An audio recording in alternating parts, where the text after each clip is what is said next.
Hello, dear students. Hope you all are fine. Today, I'm going to start a next chapter of Fundamentals of Marketing, that is product pricing.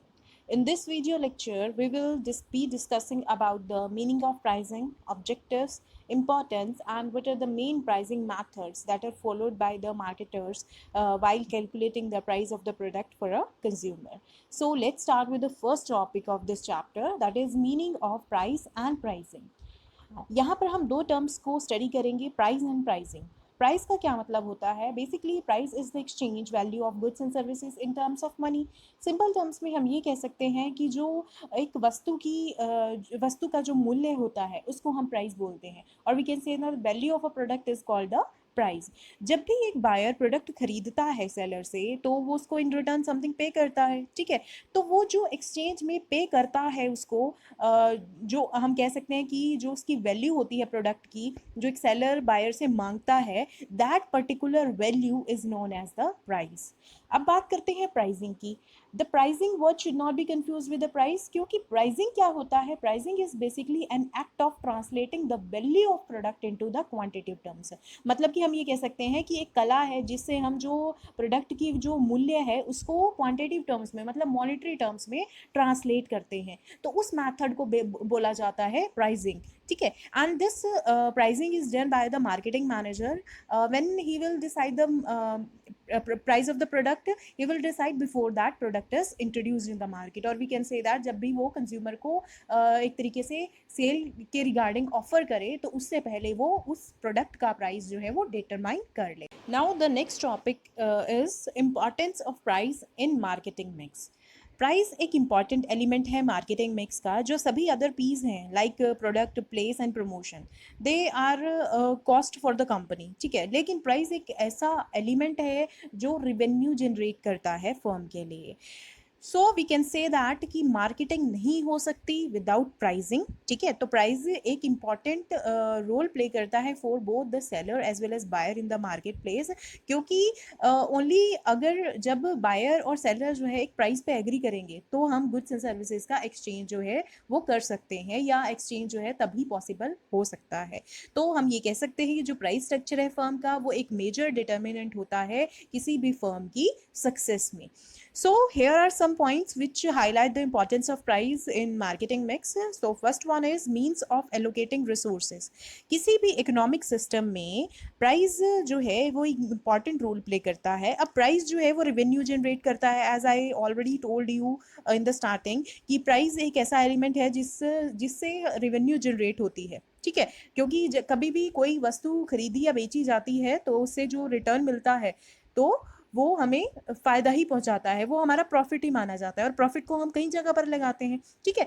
लेकिन वो profit हमें आता कैसे है? जब हम एक वस्तु का मूल्य जो है वो डिसाइड करते हैं, ठीक है। यानी हम प्राइस की बात कर रहे हैं। तो प्राइस एक ऐसा एलिमेंट है मार्केटिंग मिक्स में जो रेवेन्यू जनरेट करता है, और फर्म जो है वो हम कह सकते हैं कि वो एक्सपांड भी हो सकती है, डेवलप भी हो सकती है, वो हो सकती है सिर्फ रिवेन्यू से, ठीक है। और रिवेन्यू जनरेट कहाँ से होता है? जब हम एक प्रोडक्ट का प्राइस फिक्स करते हैं।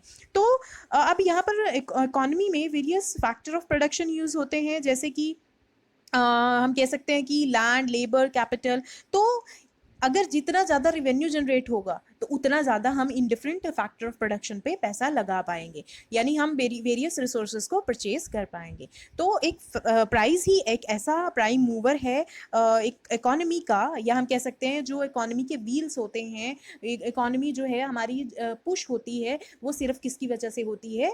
प्राइस की वजह से ही होती है, किसी भी प्रोडक्ट की। हम ये कह सकते हैं कि the price act as a powerful agent of a sustained economic development. एक इकोनॉमिक डेवलपमेंट करनी है तो हर वस्तु का जो मूल्य है वो हमें निर्धारित करना पड़ेगा, उसी के बेसिस पे जो है वो प्रोडक्ट जो है वो सेल होगा, और जैसे ही प्रोडक्ट की सेल इंक्रीज होगी ऑटोमेटिकली कंपनी को रेवेन्यू जनरेट होंगे। क्लियर?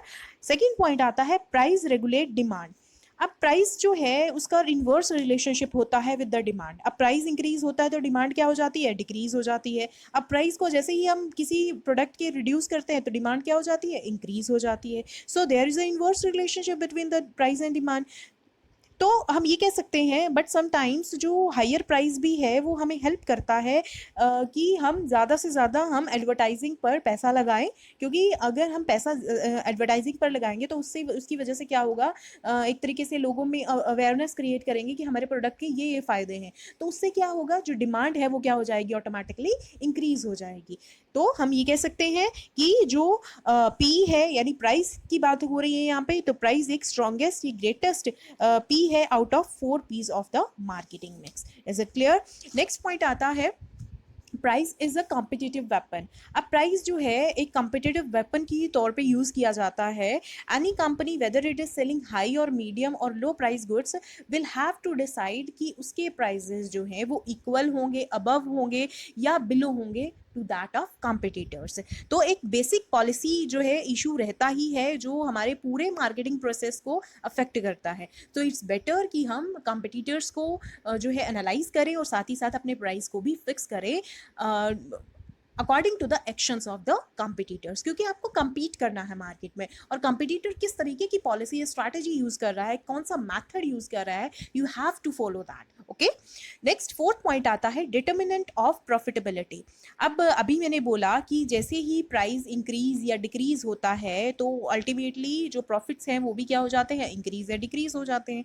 ठीक है, अब अभी मैंने बताया कि जो प्राइस होता है उसका इन्वर्स रिलेशनशिप होता है विद दैट ऑफ डिमांड। ठीक है, तो वहाँ पर जो है अगर प्राइस इंक्रीज होगा तो डिमांड डिक्रीज हो रही है। ठीक है, we have to do more of advertising to increase that particular demand. ठीक है, तो वहाँ पर हम ये कह सकते हैं कि हमें मेहनत करनी पड़ेगी, लेकिन अगर जैसे ही आप प्राइस को लो करते हो तो डिमांड इंक्रीज हो जाती है, लोग एक तरीके से आपके प्रोडक्ट को बहुत ज़्यादा खरीदते हैं, तो उस केस में हम ये कह सकते हैं कि प्रॉफिट हमें ज़्यादा होंगे विदाउट एनी एफर्ट। ठीक है, तो हम ये कह सकते हैं कि प्राइस एक प्रॉफिटेबिलिटी का मेन डिटर्मिनेंट है कि हमें प्रॉफिट ज़्यादा हो रहे हैं या कम हो रहे हैं, या हमें प्रॉफिटेबिलिटी अगर किसी कंपनी की एनालाइज करनी है तो हम प्राइस भी चेक कर सकते हैं।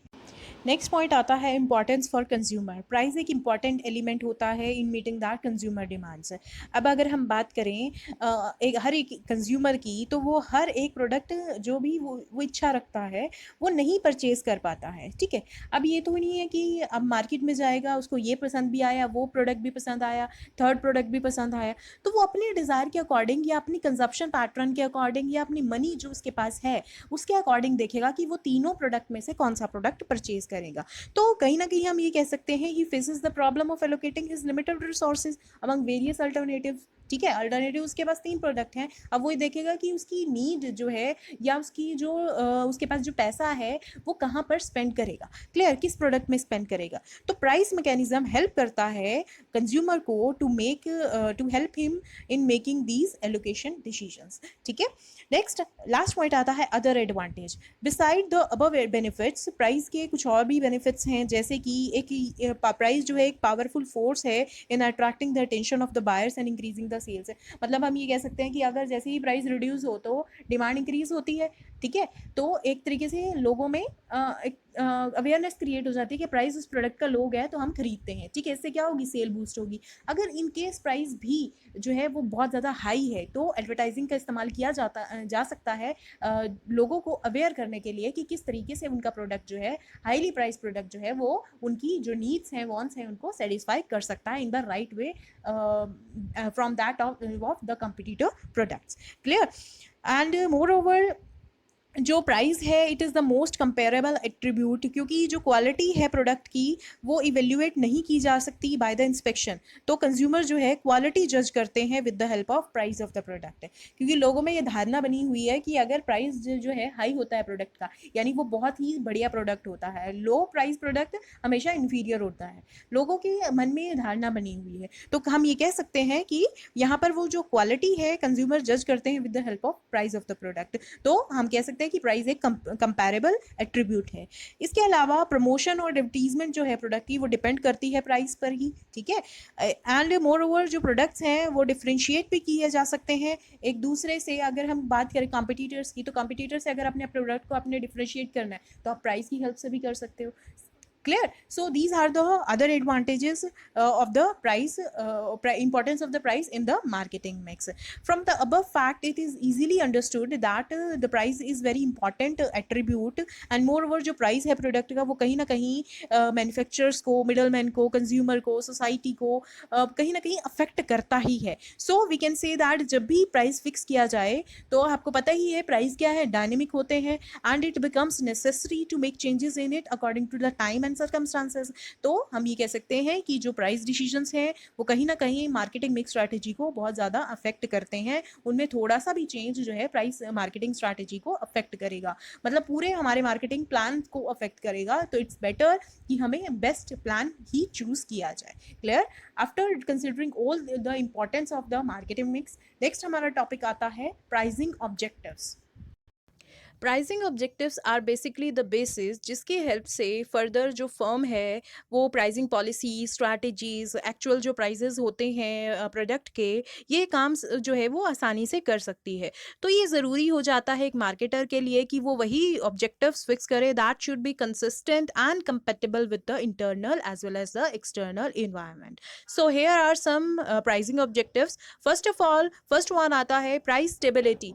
ये एक लॉन्ग टर्म ऑब्जेक्टिव होता है और ये एक तरीके से हेल्प करता है in the plan and regular production in the long run. मतलब लॉन्ग रन में हमें कि किस तरीके से हम प्रोडक्शन को प्लान कर सकते हैं, ठीक है, और किस तरीके से हमारा जो डिस्ट्रीब्यूशन होगा गुड्स एंड सर्विसेज का, वो सब हम बेसिकली इसकी हेल्प से प्लान कर सकते हैं अगर प्राइसेस स्टेबल होंगे तो.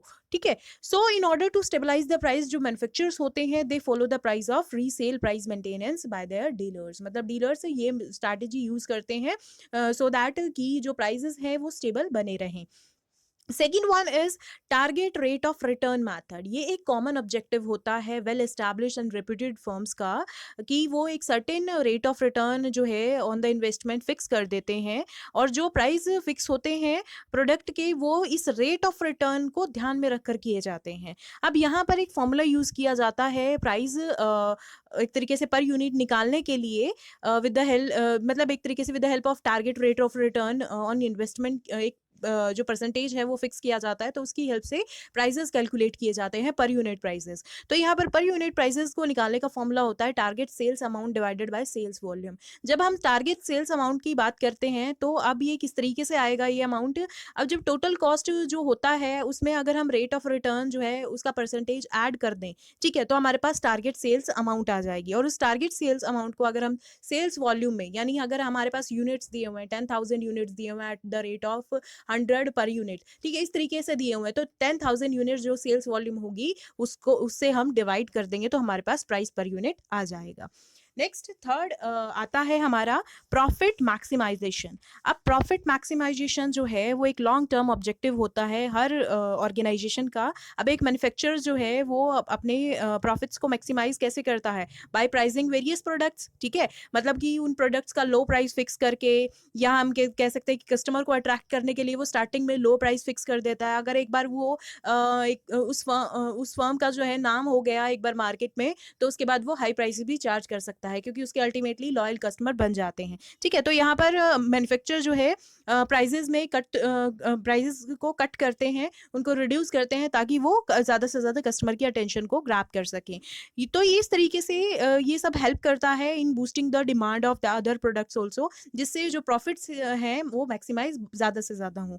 वैसे तो अगर हम देखें कि हर फर्म का मेन ऑब्जेक्टिव यही होता है कि प्रॉफिट्स उनको कमाने हैं, पर वो यहाँ पर जो है इस चीज़ को दर्शाते नहीं है कि उनका मेन जो ऑब्जेक्टिव है वो प्रॉफिट मैक्सिमाइजेशन होता तो प्रॉफिट मैक्सिमाइजेशन है, लेकिन वो कहते हैं कि हमारा जो मेन ऑब्जेक्टिव है वो है कि हम सोसाइटी वेलफेयर देखना है, हमारे कस्टमर को सेटिस्फेक्शन प्रोवाइड होनी चाहिए, ये चीज़ें वो अपनी शो करते हैं. बट अल्टीमेटली उनका मेन जो होता है गोल होता है, उनका मेन ऑब्जेक्टिव होता है, वो होता है प्रॉफिट मैक्सिमाइजेशन ओनली. ठीक है, वो उस चीज़ को छुपाते हैं with the fear of public criticism. कई बार होता है नहीं कि अगर आप ये कहोगे कि हमारा जो मकसद है वो प्रॉफिट कमाना ही है, तो लोगों को ये लगेगा कि प्रॉफिट कमाने के चक्कर में ये हमें इन्फीरियर गुड्स भी दे सकते हैं. So we can say that कि with the fear of public criticism, public criticise करेगी ऐसे, उनके प्रोडक्ट खरीदेगी नहीं. ठीक है, तो उस चीज़ से बचने के लिए वो अपना जो मेन ऑब्जेक्टिव है वो क्या बताते हैं, सोशल रिस्पॉन्सिबिलिटी, और we can say that customer satisfaction उनका मेन गोल होता है, लेकिन अल्टीमेटली उनका मेन गोल होता है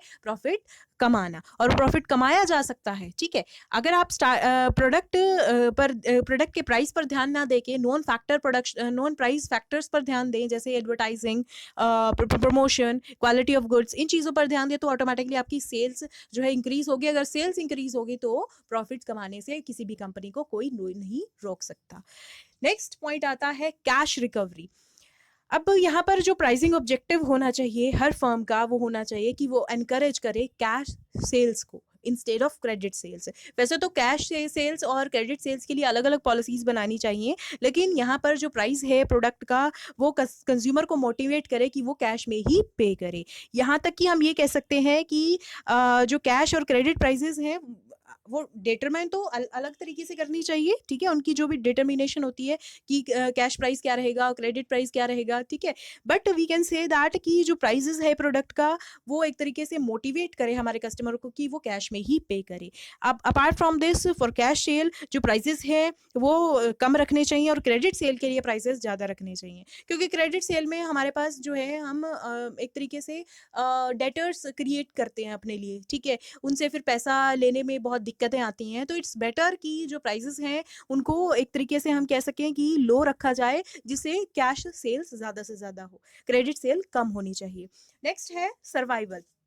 अब सर्वाइवल जो है वैसे तो शॉर्ट टर्म ऑब्जेक्टिव होता है, लेकिन चलता ये लॉन्ग टर्म ऑब्जेक्टिव की तरह ही है। सर्वाइवल मतलब कि कंटिन्यूटी आपके बिजनेस में है या नहीं है।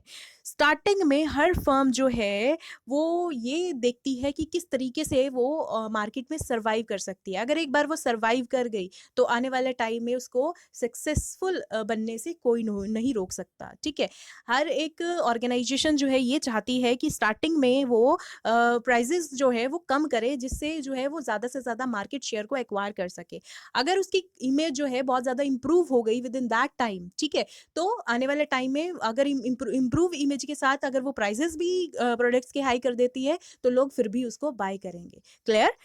नेक्स्ट आता है skimming and penetration. Skimming the market cream and market penetration, ये दो मेन ऑब्जेक्टिव्स होते हैं हर बिजनेस फर्म्स के।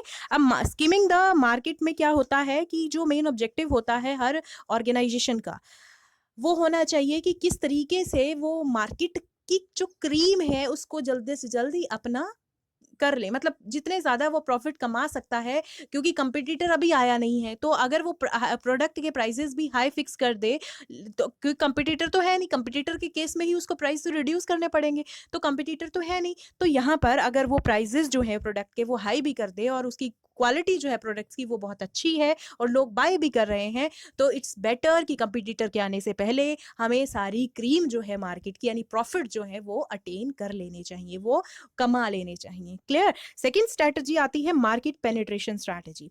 ये ऑब्जेक्टिव क्या है कि ये कहीं ना कहीं ऑब्जेक्टिव फर्म को हेल्पफुल होता है। ये न्यू जो फर्म्स आते हैं मार्केट में उनकी एंट्री को रिस्ट्रिक्ट करता है। तो अब मैन्युफैक्चर जो है जो प्रोडक्ट है उसका प्राइस लो रखता है कि वो किस तरीके से मतलब स्टार्टिंग में वो लो रखता है ताकि वो जो मैक्सिमम शेयर जो है मार्केट का वो कैप्चर कर सके। लेटर ऑन स्टेजेस में वो प्राइसेस को रिड्यूस भी कर सकता है, वो हाई भी कर सकता है, ठीक है। स्टार्टिंग में हम कह सकते हैं कि हमें अपनी जो प्रोडक्ट है प्रोडक्ट का जो प्राइसेस है वो हमें कम करने चाहिए ताकि हम ज़्यादा से ज़्यादा मार्केट को एक्वायर कर सके। एक बार अगर हमने मार्केट एक्वायर कर ली फिर हम कोई भी प्राइसिंग स्ट्रैटेजी जो है वो यूज़ कर सकते हैं। नेक्स्ट आता है मार्केट शेयर। अब मार्केट शेयर में क्या है कि अब मार्केट शेयर होता क्या है। सबसे पहले तो market share means the portion of industry sales which a firm desire to achieve, मतलब कि एक मार्केट का जो हिस्सा है जो आप अचीव करना चाहते हो, मैक्सिमम जो हिस्सा है, ठीक है। अब कोई भी फर्म अगर फेमस है, जब भी आप किस फेमस फर्म का नाम लेते हो तो क्या क्या नाम लेते हो, रिलायंस इंडस्ट्रीज, टाटा, तो इन्होंने एक इमेज बना रखी है अपनी मार्केट में, इन्होंने एक मार्केट शेयर एक्वायर कर रखा है पूरे मार्केट का, ठीक है। तो यहाँ पर मार्केट शेयर एक तरीके से उन्होंने एक्वायर किया हुआ है। तो ये फर्म जो है, कोई भी फर्म जो है वो इस ऑब्जेक्टिव को एक तरीके से अडॉप्ट करती है, या तो मेंटेन करने के लिए अपनी मार्केट शेयर को या इंप्रूव करने के लिए मार्केट शेयर को। अगर मार्केट की जो पोटेंशियल्स है रिगार्डिंग द ग्रोथ वो बहुत ज़्यादा है, तो उस केस में जो मार्केट शेयर है it's a better indicator of firm progress. Clear? तो फर्म जो है अगर वो रीजनेबल रेट ऑफ रिटर्न जो है एक्वायर कर रही है with that particular market share, तो उसको एक तरीके से मेहनत करनी चाहिए कि किस तरीके से वो और ज़्यादा मार्केट शेयर को एक्वायर कर सकती है, और प्राइजेस भी उसी तरीके से फिक्स किए। अगर आपने हाई मार्केट शेयर को एक्वायर कर लिया तो अल्टीमेटली आप कोई भी प्राइसिंग स्ट्रैटेजी जो है वो यूज़ कर सकते हो। लोग आपका प्रोडक्ट बाय करेंगे क्योंकि उनके माइंड में इमेज बन चुकी है आपके प्रोडक्ट के रिगार्डिंग। क्लियर? नेक्स्ट आता है पॉइंट प्रिवेंटिंग कंपटीशन। अब ये कंपटीशन का जो मेन पॉइंट है ये मैं इंपॉर्टेंस में भी बता चुकी हूँ कि कॉम्पिटिटर जो है हमें उनके मूव्स को, उनके एक्शंस को ध्यान में रखना चाहिए, यानी वो किस तरीके की स्ट्रैटेजी, प्राइसिंग स्ट्रैटेजी वो यूज़ कर रहे हैं, तो वो भी हमें ध्यान में रखना चाहिए। तो यहाँ पर हमारा मेन ऑब्जेक्टिव होना चाहिए कि किस तरीके से हमें कंपटीशन को प्रिवेंट करना है, कंपटीशन को किस तरीके से हमें फेस करना है, सो दैट हम अपना प्रोडक्ट जो है अच्छे प्राइसेस पे बेच सके और हम ज़्यादा से ज़्यादा मार्केट शेयर को एक्वायर कर सकें। तो कंपनीज क्या करती हैं, या तो वो कंपटीटर के जो प्रोडक्ट का प्राइस उन्होंने फिक्स किया होता है उससे कम में बेचती है, या फिर उनके जैसे ही प्राइजेस फिक्स करती है। ठीक है, अल्टीमेटली इस तरीके से ही आप कंपटीशन को है फेस कर सकते हो। नेक्स्ट लास्ट पॉइंट आता है पब्लिक इमेज। इमेज यानी आपकी कंपनी की इमेज क्या है एक कंज्यूमर के माइंड में, लोगों के माइंड में, सोसाइटी के माइंड में, क्योंकि अल्टीमेटली अगर आप प्रोडक्ट का प्राइस भी जो है हाई फिक्स करोगे और इमेज बहुत अच्छी है आपके प्रोडक्ट की in the minds of the consumer, तो अल्टीमेटली वो बाय करेंगे, वो ये नहीं देखेंगे कि प्राइस जो है वो ज़्यादा है या कम है। ठीक है, तो पब्लिक इमेज बहुत ज़्यादा अच्छी होनी चाहिए so that you can fix the prices of the product high also. Clear? So these are the pricing objectives. Hope you have understood each and every topic of this chapter. See you in the next upload. Bye bye. Take care.